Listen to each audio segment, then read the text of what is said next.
8 अप्रैल 2017 के दिन एरिक और उसके 5 साथी हाइकिंग ग्रुप माउंट हार्वे की ऊंचाई पर जा रहे थे और अभी थोड़ी ही दूर पहुंचे थे कि तभी एरिक ने सबको बोला, मैं काफ़ी थक चुका हूं, मुझे कुछ देर विश्राम करने की ज़रूरत है।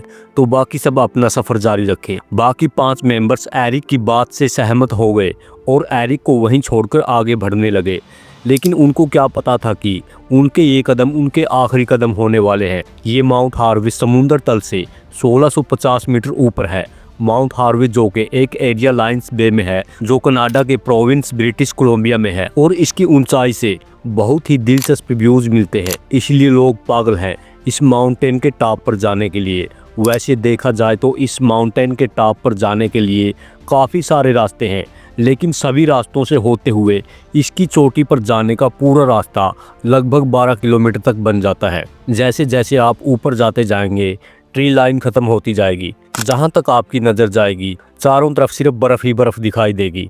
यहां तक के आखिरी किलोमीटर का जो रास्ता है बहुत ही खतरनाक और मुश्किल भरा है, जहां पर कोई लाइन नहीं है, जिसकी वजह से ख़राब मौसम और तेज़ हवाओं का सामना करना पड़ता है, जिनके सामने किसी भी इंसान का टिक पाना बेहद मुश्किल है। आपको बता दें कि इस माउंटेन के टॉप पर जाने का सबसे सही मौसम जून से अक्टूबर तक है, लेकिन बदकिस्मती से एरिक का ये ग्रुप अप्रैल में ही शुरू कर देता है।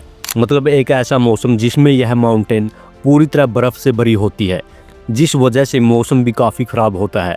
मौसम के अनुसार ही डिसीजन लिया जाता है कि आने वाले खतरों से किस तरह से निपटना है और किन किन संसाधनों की ज़रूरत पड़ती है।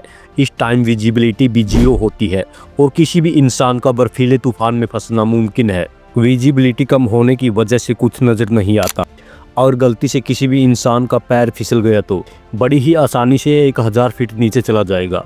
इस ग्रुप में टोटल 6 लोग थे, जिनमें से 3 लोग अलग क्लब से बिलोंग करते थे और बाकी 3 दूसरे क्लब से, जिनका एक्सपीरियंस भी काफ़ी ज़्यादा था और इस तरह की सीधी ढलान पर काफ़ी बार चढ़ चुके थे। और हर सप्ताह इन तीनों में से कोई भी कभी न कभी किसी ट्रेल पर होता था। वैनकूवर के एरिया में जब एरिक ने बोला था कि मैं थोड़ा सा आराम कर दूं, मेरा इंतज़ार मत करना, मेरे बगैर ही चले जाएं, थोड़ी ही देर बाद मैं आप लोगों के साथ आकर मिल जाऊंगा। बाकी सब लोग माउंट हार्वे की टॉप की ओर रवाना हो गए थे। माउंट हार्वे का टॉप पॉइंट दूर से देखने में बहुत ही यूनिक लगता है। आप इस माउंटेन को आसानी से पहचान सकते हैं। माउंट हार्वे की ऊंचाई की वजह से इसके नॉर्थ में गहरी खाई है, जो कि 600 मीटर गहरी है, जिसके कारण लोग इसे खूब खाते हैं। जब एरिक इस माउंटेन पर आराम कर रहा था तो उसे अपनी ओर आता हुआ एक सोलो हाइकर दिखाई दिया, जो एरिक के पास आकर उसे बात करने लगता है और पूछता है कि भाई आप ठीक हो, यहाँ क्यों बैठे हो।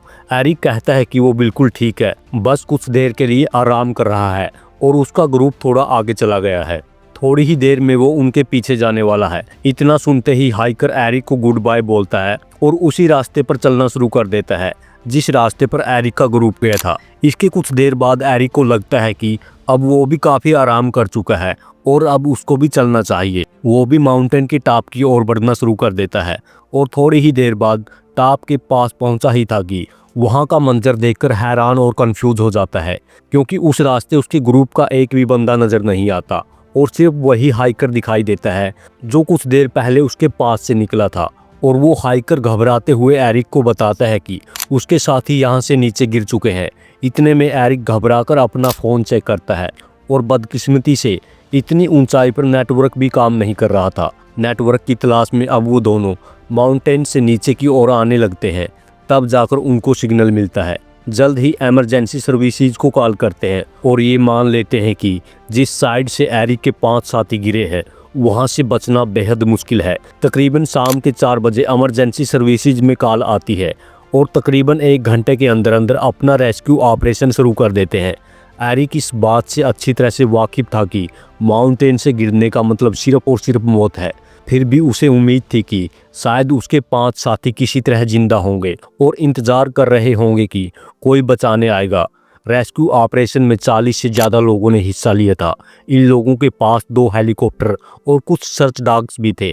काफ़ी समय तक हाइकर्स की तलाश की जाती है, लेकिन ख़राब मौसम की वजह से रेस्क्यू मिशन रोक दिया जाता है और निर्णय लिया जाता है कि अगले दिन सर्च अभियान चलाया जाएगा।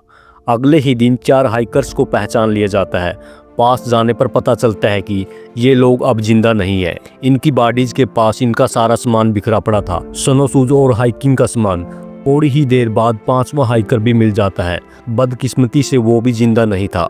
अब यह सर्च मिशन पूरी तरह से खत्म हो चुका था। हाइकर्स की फैमिली को इस दुर्घटना के बारे में बता दिया जाता है और उन्हें उनकी डेड बॉडीज को सौंप दिया जाता है। आखिरकार सवाल ये उठता है कि इनके साथ ये हादसा कैसे हुआ, क्योंकि इनमें से कुछ लोग इस तरह की कंडीशन के जानकार थे। इस हादसे को लेकर ज़्यादा जांच नहीं की गई, क्योंकि माउंटेन एक्सपर्ट को पता था कि असल में हुआ क्या है। उस दिन जैसे ही ये ग्रुप एरिक को छोड़कर आगे बढ़ता है, असल में उस दिन हुआ ये था कि बर्फ़ पर चलते चलते वो लोग ऊंचाई की ओर बढ़ रहे थे। रास्ते में एक सुंदर दृश्य दिखाई पड़ता है जिसे देखने के लिए सब रुक जाते हैं। उसकी खूबसूरती इतनी थी कि उनसे रहा नहीं गया और उसे देखते हुए निरंतर आगे की ओर बढ़ते रहते हैं, जो कि नॉर्थ की ओर था। जिस जगह वो चल रहे थे उसके नीचे बहुत ही गहरी खाई थी।